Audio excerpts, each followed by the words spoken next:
예, 2025년 6월 27일, 음력으로 6월 3일이 되겠습니다. 아침 한 10시가 됐는데요. 오늘은 금요일이죠. 저는 아침에 일어나면 7시에서 1시간 반 정도 김어준의 뉴스 공장을 꼭 챙겨봅니다. 왜냐하면 현재를 살아가는 사람으로서 현재 우리 한국 사회에서 일어나고 있는 시대 정신을 같이 우리가 인지하기 위해서는 기본적인 뉴스를 챙겨보는 것은 필수적인 것이죠. 그렇기 때문에 우리 학문하는 사람들도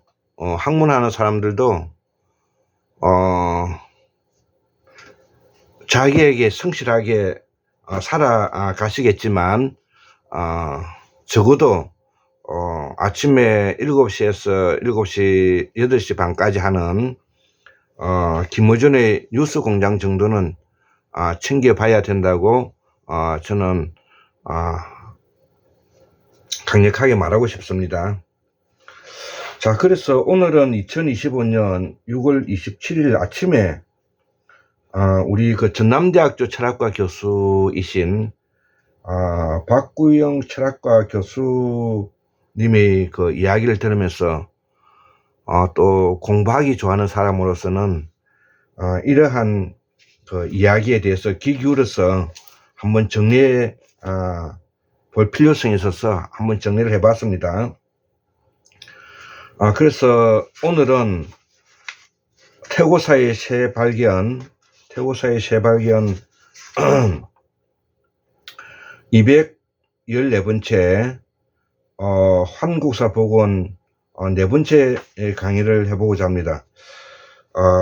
원래는 이 몽골리안 천쪽 한인 북방 문화권에 대해서 설명을 하려고 제가 이렇게 준비를 해 놨습니다. 이렇게 준비를 해 놨는데 오늘 사실은 오늘 강의할 내용이 요 밑에 요 내용인데요. 그래서 오늘은 박규용 철학과 교수님이 이야기하고는 내용을 몇 곡지 한번 강의를 해보고자 합니다. 자, 그래서 우리는 왜 그동안에 지난 80년 동안에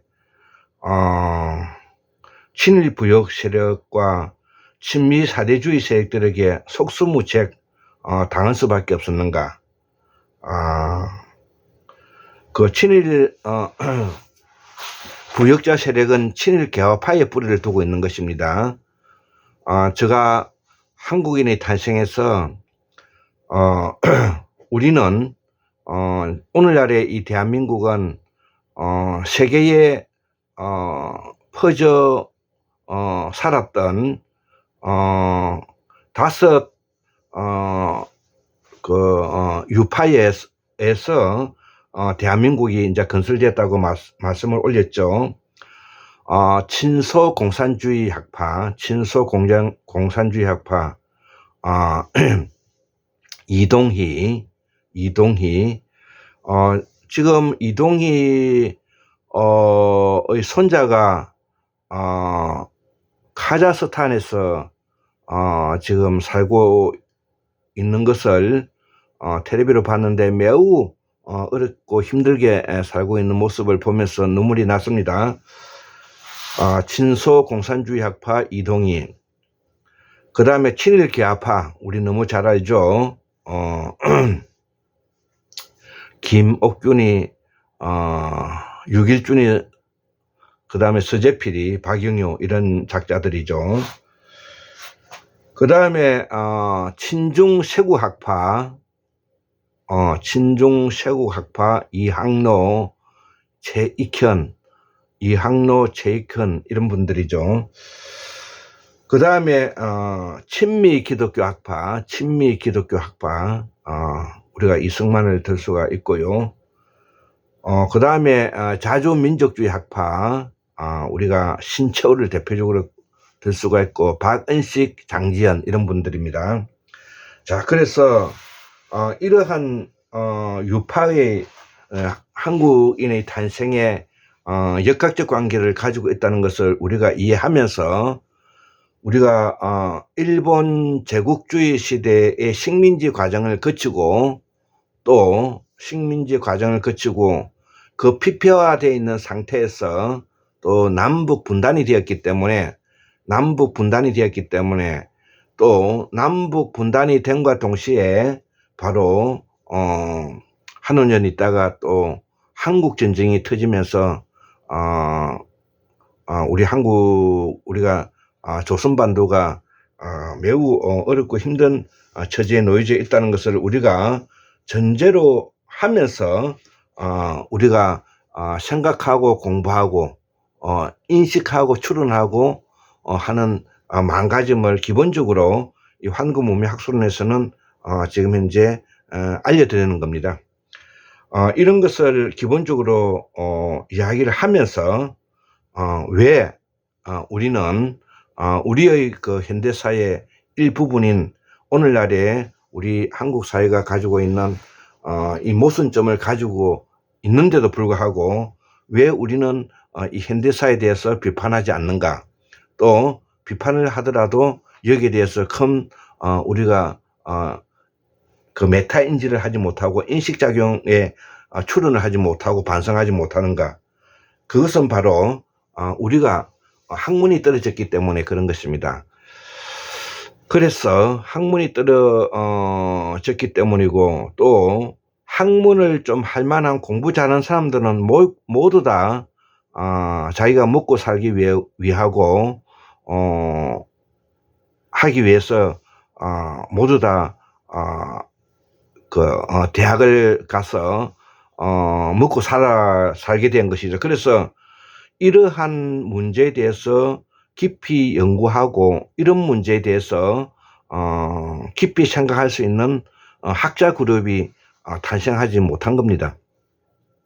우리가 미국에서 공부를 해온 사람들도 모두 다 한 시대의 시대를 책임지고 시대의 문제점을 고민하기 위해서 공부한 것이 아니라 자기 출세를 위해서 미국에 공부를 갔던 것이고요.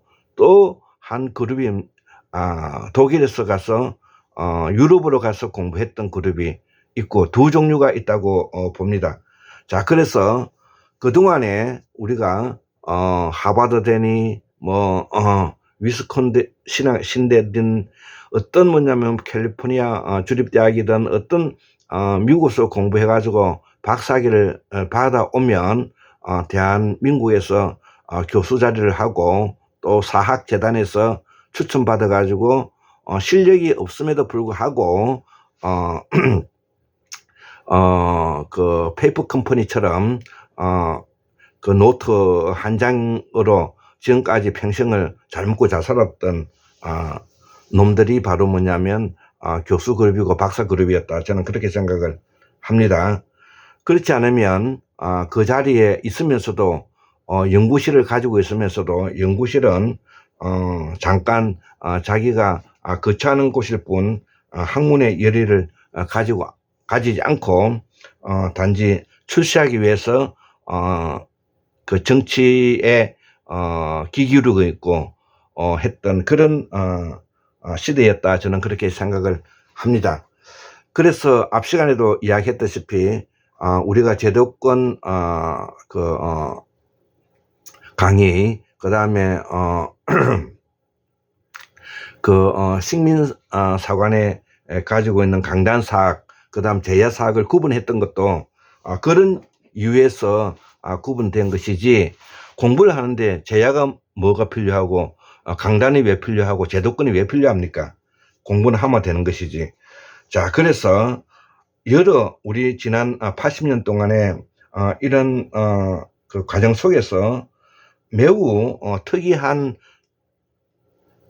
그 정치인이 이제 우리가 이재명 대통령을 생각할 수가 있는 것입니다. 그야말로 쉽게 표현해서 이재명 대통령은 시장 바닥에서 굴러 먹으면서 그야말로 성공한 입지전적인 인물이죠. 이렇게 쉽게 표현할 수가 있는 것이고요. 그뿐만 아니라 시장 통해서 굴러 먹을 수밖에 없는 정도의 매우 어렵고 힘든 환경을 지난 80년 동안에 극복해 오면서 살은 사람이다. 그렇게 볼 수가 있고, 아까 앞에서도 이야기했다시피 기라성 같은 그런 우리의 독립운동을 했던 그 할아버지 대에 그 위대한 종적을 남겼던 사람들이 그 후에 아들 손자 때 와서 너무나 비참하고 너무나 힘들게 살고 있는 이 모습이 우리를 아프게 하는데요. 그래서 독립운동을 하면 3대가 거리지로 살고 친일을 하면은 3대가 떵떵거리면서 산다는 이 부조리하고 불합리한 우리 한국 사회를 극복하려고 했는데 우리가 극복하지 못했죠. 사람들은 비판적 지지라는 말을 하면서 이제 우리 박구영 교수님이나 그 다음에 김어준 뉴스공장장도 자기는 비판적 지지를 이제 싫어한다 이런 말을 많이 하는데 그 말이 무슨 말인지는 알겠지만 저는 비판할 것은 비판해야 된다 이렇게 생각하는데요. 예를 들어서 우리가 1987년대 양김 단일화 할 때 민주화 세력들의 그 분열로 인해서 노태우의 6.25 선언과 함께 직접민주주의 그 다음에 육공화국에 대한 헌법과 함께 우리의 민주화 열망을 군부 세력에게 아가리에 쳐넣어 주게 된 꼴이라든지 그 이후에 촛불혁명으로서 박근혜는 누구입니까? 바로 박정희의 뭐냐면은 장녀이지 않습니까? 오늘날의 TK의 가장 많은 모순점을 알고 있는 그 장녀가 대통령이 됐는데 대통령이 되고 난 이후 탄핵이 되면서도 그 여러와 같은 촛불혁명으로서 탄생하는 문재인이가 전혀 민주화에 부합하지 못한 행동을 하면서 결국은 윤석열을 대통령에 올린 거라든지 이런 것들을 우리가 그 비판적 지지를 하지 않을 수가 없는 겁니다. 비판적 지지를 하지 않을 수 없는 이유는 지지를 하긴 하지만 이런 모순점을 우리가 비판을 해야 우리가 우리의 문제점을 우리가 재확인할 수가 있기 때문에 그런 것입니다. 자, 그래서 오늘 그 박구영 교수님이 이야기하고 계시는 가장 핵심이 왜 민주당은 이 국힘당에 한나라당에 우리는 이길 수 없는가, 왜 속수무책으로 당해왔는가, 이런 것이 오늘 주 핵심적인 내용이었는데 그 내용 중에서도 이제 첫 번째 동원 체제를 가지고 있는 집단은 결코 동행하는 집단이 이길 수가 없다. 이런 내용인데요. 자, 그래서 그동안에 이 한나라당 국민의힘은 일사불란하게 동원해서 자기의 문제점을 숨기고 상대편을 공격하는 방식으로 지금까지도 하고 있는 것이죠. 그래서 여기에 도덕적 기준을 세워가지고 민주당을 공격함으로써 민주당에 있는 시민들은 여기에 도덕과 윤리에 규제 내지 포획되어 있는 상태에서 속수무책으로 상대의 악의적인 정치 공세를 우리가 막아내지 못했다. 이렇게 이제 볼 수가 있는 것입니다.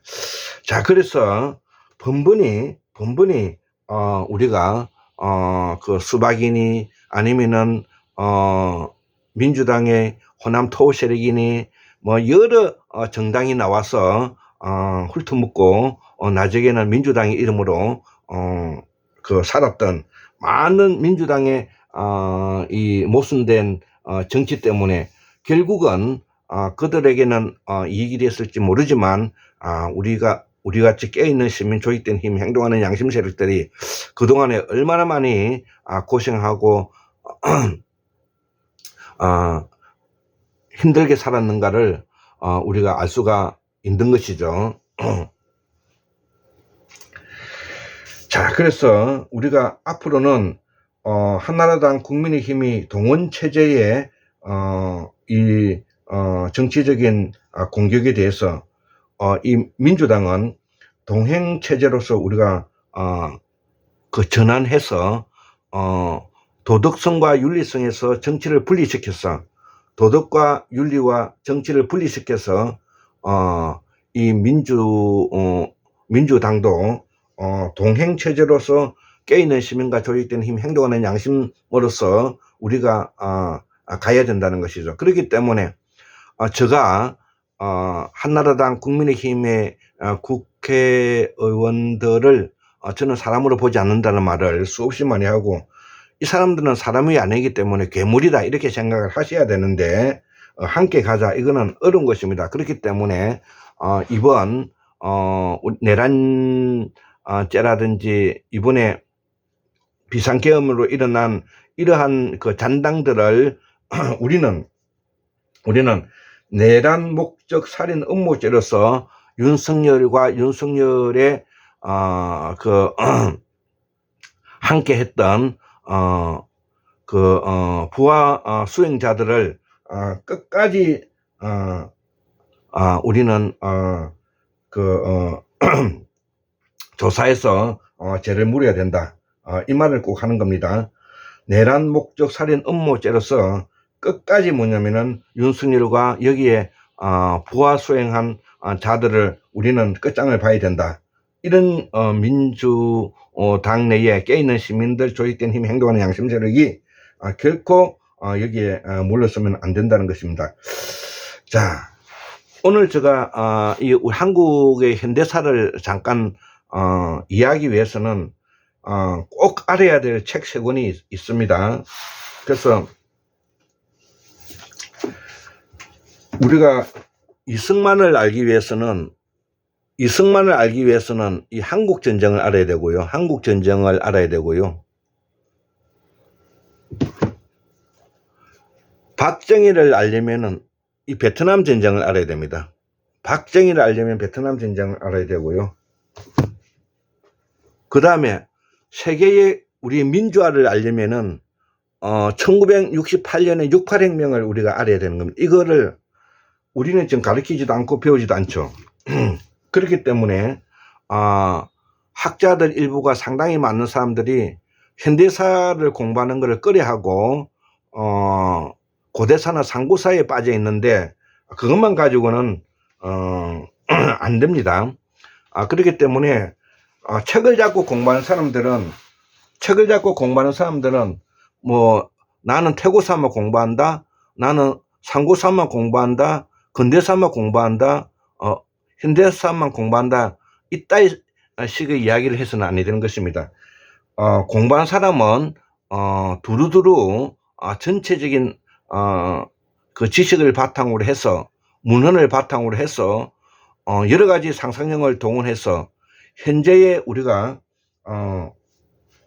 실용적 정치, 즉 이재명이 가지고 있는 정치가 저는 실용적 민주화라 그럽니다. 실용적 민주화, 건강한 민주화, 생활 민주화 있는데 가장 좋은 지금 현실적으로 부합하는 만한 이재명 사상은 무엇이냐, 철학과 정치는 무엇이냐, 실용적 민주화라는 겁니다. 실용적 민주화를 그동안에 이념적 민주화로 동원해 왔다는 겁니다. 그 이념적 민주화로 동원했던 것이 바로 이승만, 박정희, 윤석열이 같은 자들인데 우리는 이들에게 속수무책으로 당했다는 겁니다. 자, 그래서 실용적 민주화를 우리가 이재명 정치 사상이라고 우리가 하고, 이 실용적 민주화의 인물들을 우리가 발굴해야 되겠죠. 정치 중에서는 김대중이 노무현이 이제 이재명이 되는 겁니다. 문제는 결코 여기에 들어갈 수가 없습니다. 당연히 윤보선이나 장면도 들어갈 수가 없습니다. 실용적 민주화 정치 사상을 가지고 있는 사람은 김대중, 노무현, 이재명을 연구해야 되고요. 그러면 이념적 민주화에 이들을 대적하기 위해서는 한국전쟁, 베트남전쟁, 6.8혁명에 대한 목소리를 알아야 되고, 이승만, 박정희, 윤석열에 대해서 우리가 연구하지 않으면 또다시 우리는 이들에게 짓밟히게 될 것입니다. 지금은 실용적 민주화의 정치천재 이재명이라는 걸출한 인물이 나와서 그야말로 시장 바닥에서 굴러먹으면서 그야말로 고시도 공부하고 합격하고 살아오는데 애를 없이 차곡차곡 여기까지 와서 거대한 그악과 싸워서 이겨냈는데요. 그 이겨낸 그 틀을 바탕으로 해서 우리가 공부하는 사람들이 이것을 재정리하고 확립시켜야 된다는 겁니다. 자, 그래서 오늘 전문적으로 공부하신 우리 박구영 전남대 철학과 교수님의 이 강의를 우리가 바탕으로 해서 또 여기서 이 환구문명학술에서 또 해야 할 일은 바로 영미에서 공부를 해온 자들이 아니라 독일에서 공부한 사람 중에서도 특히 제가 좋아하고 책을 가지고 있는 김누리 교수님, 최동숙 교수님, 황태인 교수님, 조승복 교수님, 이기숙 교수님, 박구영 교수님의 이러한 철학자들이 사상과 철학을 뒷받침해서 실용적 민주화의 이재명 정치 사상을 우리가 보완해 가야 된다는 겁니다. 자, 그래서 박구영 철학과 교수님께서 첫 번째로 이야기했던 것이 바로 한나라당의 동원체제의 방식에서 이 민주당은 동행체제를 정비해야 된다. 자, 그래서 이 이야기가 무슨 말인가 하면은 박정희는 기본적으로 남로당 출신의 군인이었지 않습니까? 자, 그렇기 때문에 박정희는 분명하게 뺄갱이가 맞죠. 그 뺄갱이가 그 동기는 박정희의 형이 박상희 씨인데 박상희 씨가 바로 좌파 로서 대구 폭동에 가담한 죄로 사형을 받게 되어서 그 충격으로 박정희가 박상희를 매우 형을 좋아했기 때문에 이 남로당에 가입을 해서 군 내부에 있는 군인으로서 그 뺄갱이 짓을 했죠. 그래서 이승만 정부 때 군 내에 뺄갱이를 색출하면서 이 백선엽이가 만주 군관학교 선배인 백선엽이가 구호를 했고 구명운동을 했고 그 구명운동 중에서 박정희를 살리면서 거기에 가담한 친구들 17명인가 모두 사형에 처해진 그런 대사건이 있었던 이야기죠. 그러면 박정희가 이 뺄갱이고 남로당 이면 우리가 박근혜는 뺄갱이의 자식이 되는 것이죠. 큰딸이 되는 것이죠. 자, 그럼에도 불구하고 오히려 김대중을 뺄갱이로 뒤집어 씌운다든지 그 다음에 민주당을 좌파 뺄갱이로 몰아세운다든지 하는 뒤집어 씌우기 방식의 이것이 바로 뭐냐면은 그들이 가지고 있는 정치 프레임이었다. 이렇게 이야기할 수가 있는 것이죠. 그래서 민주당에 뿌리를 두고 있는 호남 광주를 바로 그 좌파 뺄갱이의 곳이다. 이렇게 이야기를 하면서 이것이 전두환의 5.18까지 이어지는 이런 비극이 나타난 이야기들이라는 것이죠. 자, 그래서 우리는 이 한나라당과 국민의힘이 가지고 있는 이러한 무도한 이 프레임에서 우리가 벗어나야 된다 이거죠. 자, 그리고 제가 겪었던 일인데요. 제가 그 도서관에서 그 책방에서 또 헌책방에서 책을 자전거에 싣고 오면 주변에 있는 사람들이 뭐라 하냐면 골장 원장 지금 뭐 공부해봤자 돈이 돼 뭐가 돼 이렇게 다 뭐냐면 비순거리고 이야기를 하죠. 예, 우리가 다 뒷담화하기 좋아하잖아요. 뒷담화하기 좋아하기 때문에 아무리 좋은 의도로 이야기하고자 해도 이미 우리 사회가 바로 이 동원체제에 한나라당과 국민의힘이 가지고 있는 이 동원체의 규제 내지 포획되어 있는 사고이기 때문에 자기 인식할 수 있는 추론적 사고가 없어서 자기 반성을 할 수 없는 사회가 되어버렸기 때문에 우리 사회는 지금 현재 괴물 사회가 되어 있는 것입니다. 95%가 이런 동원체제에 훈련되어 있는 사람으로 자라와 있기 때문에 돈이면 모든 것이 다 해결해주고 출세면 모든 것이 다 해결해주는 방식으로 지금 프레임이 짜져 있는 것입니다. 그래서 제가 오죽하면은 오늘날 지난 80년 동안에 우리가 인사가 너가 아들 서울대학교 나왔느냐, 너가 아들 뭐냐면은 큰 아파트 사느냐, 이게 인사 치레였다는 겁니다.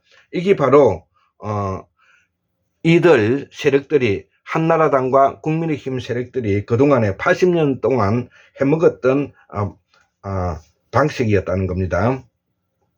자, 그래서 두 번째는 우리가 전두환을 내란 목적 살인죄로 우리가 역사의 기록에 남겼듯이 윤석열도 내란 목적 살인 업무죄로서 역사에 남겨야 된다. 자, 그렇게 우리가 생각을 해야 된다는 겁니다.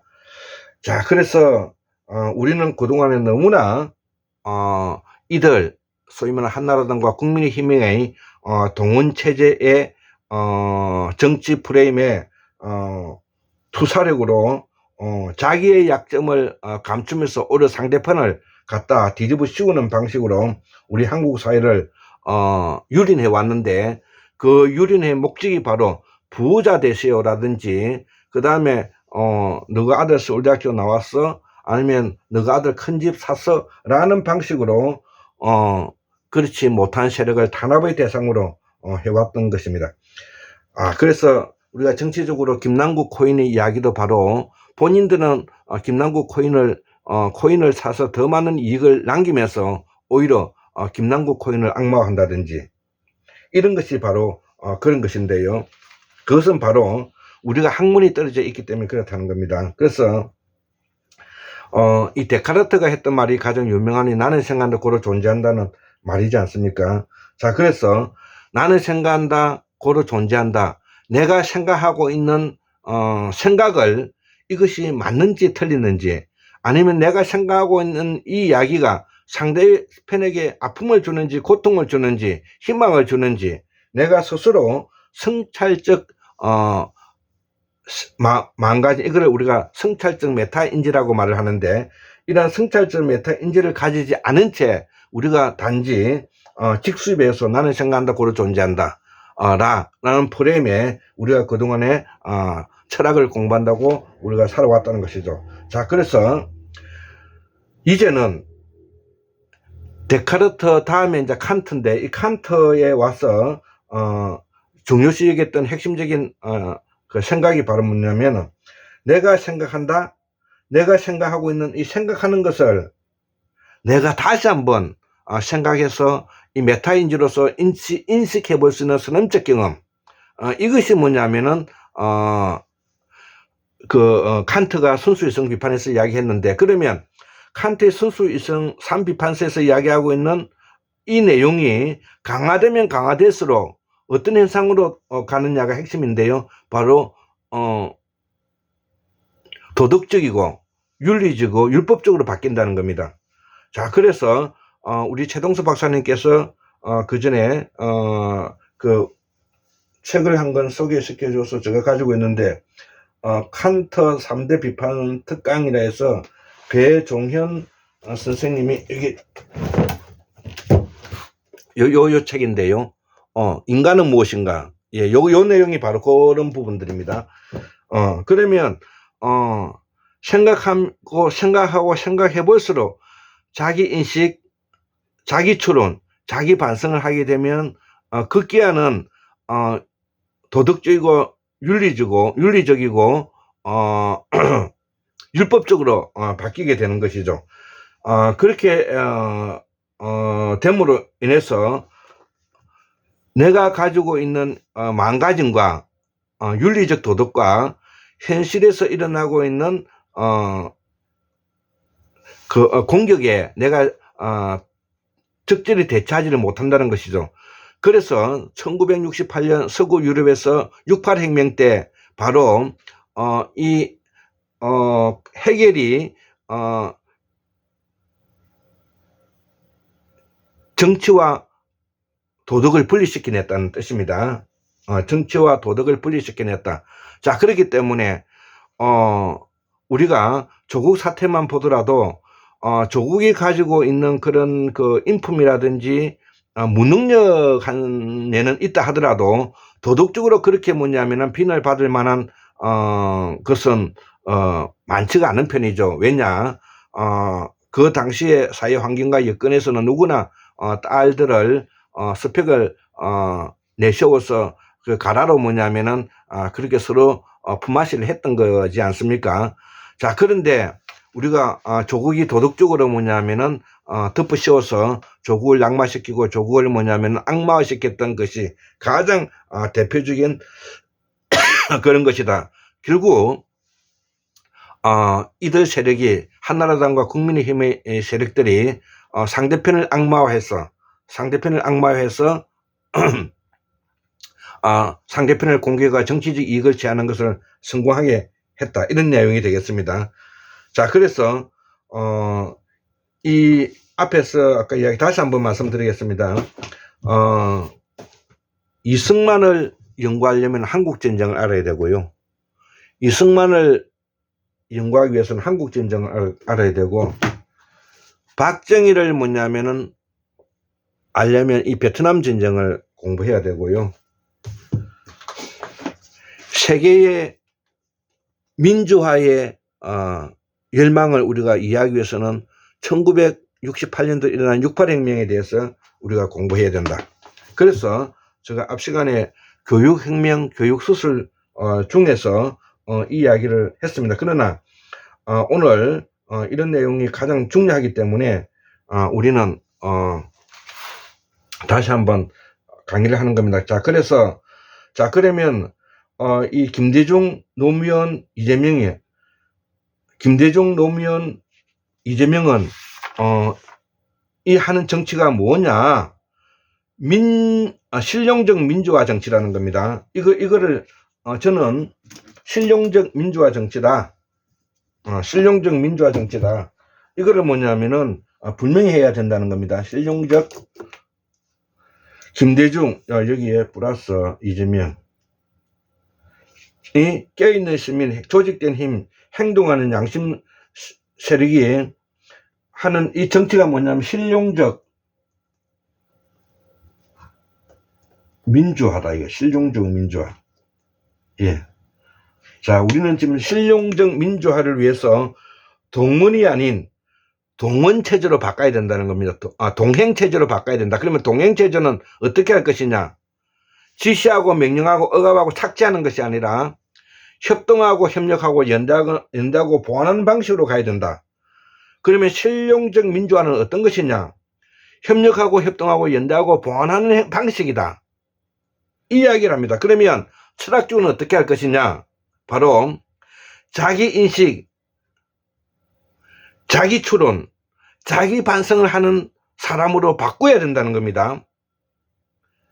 자기인식, 자기 추론, 자기 반성을 하는 사람이 아니면은 결코 메타인지를 할 수 없는 사람이고 자기가 발전해 갈 수가 없는 것입니다. 그러면 자기가 발전할 수 없는 것은 실용적 민주화를 해 나가기 어렵게 되는 것입니다. 김대중, 노무현, 이재명이가 하는 더불어민주당의 정치는 그러면 뭐냐? 실용적 민주화로서 우리가 동행체제로 바꿔서 협력하고 연대하고 보완하는 체제로 가야 된다는 뜻입니다. 자, 그러면 이것을 실용적 민주화 정책을 탄생시켰던 핵심적인 사람은 누구냐? 그 중에서도 김대중, 노무현, 이재명이 있지만 이재명이가 이 실용적 민주화를 실현시키고 있다. 그러면 실용적 란 뜻은 우리가 실제적이고 구체적이고 현실적인 감각이 있어야 되는 것입니다. 실제적, 구체적, 현실적 감각이 없는 학문이든 실제적, 구체적, 현실적 감각이 없는 학자든 어떤 분야든 이 사람들은 유용한 사람이라고 볼 수가 없다. 이렇게 볼 수가 있습니다. 자, 그래서 이재명 사상에 대해서 이야기를 했고요. 자, 그 다음에 또 왜 우리는 문재인 정치에 실패했는가, 요것도 한번 우리가 알아야 되겠는데요. 첫 번째, 정치를 도덕과 분리시키지 못했다. 두 번째, 촛불혁명을 정신을 배신했다. 세 번째, 노사모 문파 학생운동권, 문파 플러스 학생운동권의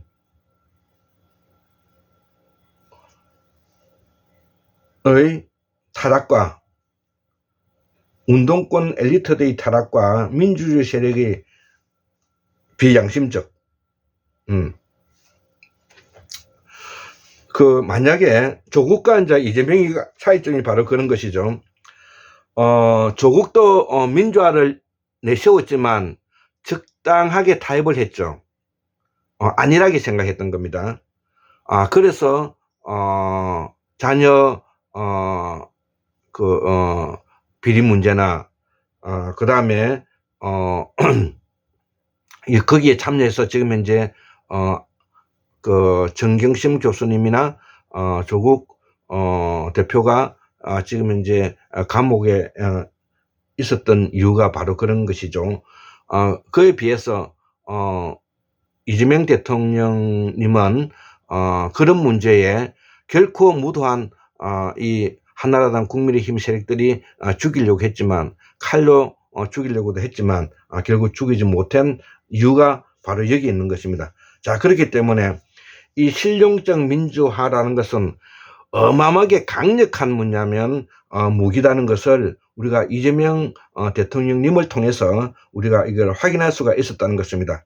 자, 그래서 저도 앞으로 조국 대표가 훌륭하게 좋은 정치인으로 성장하기를 바라는데 꼭 이 이재명 대통령님이 가지고 있는 이 실용적 민주화의 엄중함과 엄격성, 그 집요함을 꼭 배우셔서 정치인으로 성공하기를 바랍니다.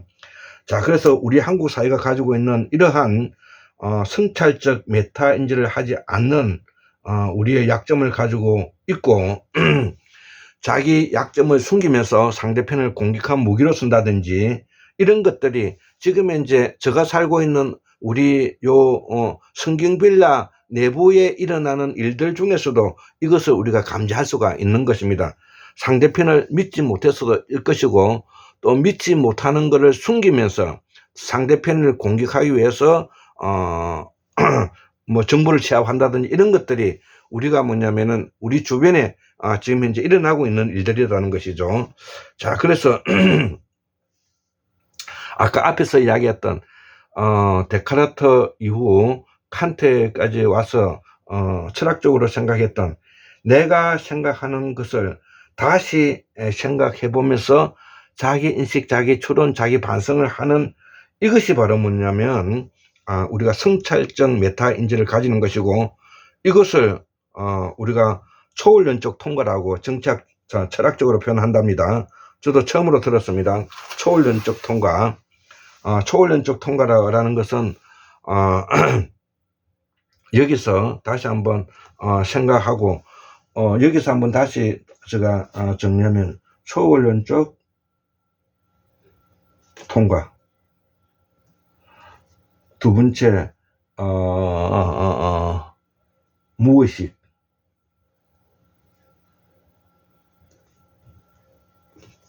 무의식.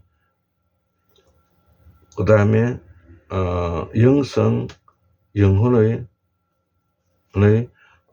시각적 언어, 시각적 사고. 자, 이것이 뭐냐면은 초월적 관계라는 겁니다.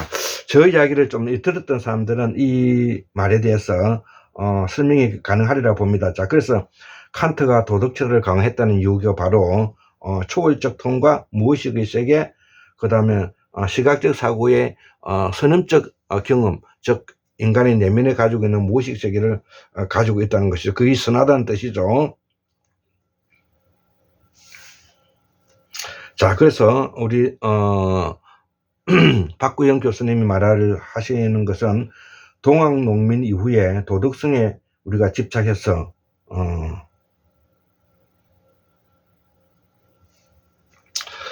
우리가 그동안에 우리가 오는 80년 동안에 120년 동안에 오면서 동학농민혁명 이래 1896년도에 일어났으니까요.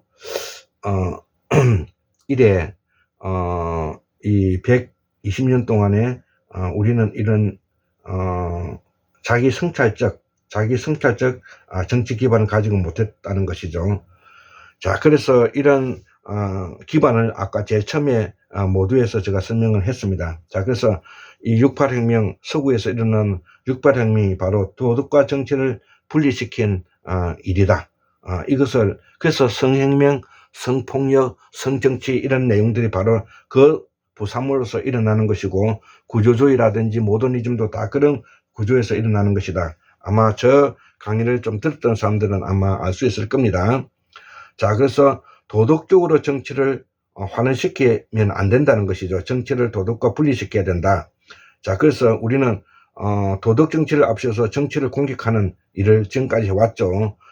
자, 그래서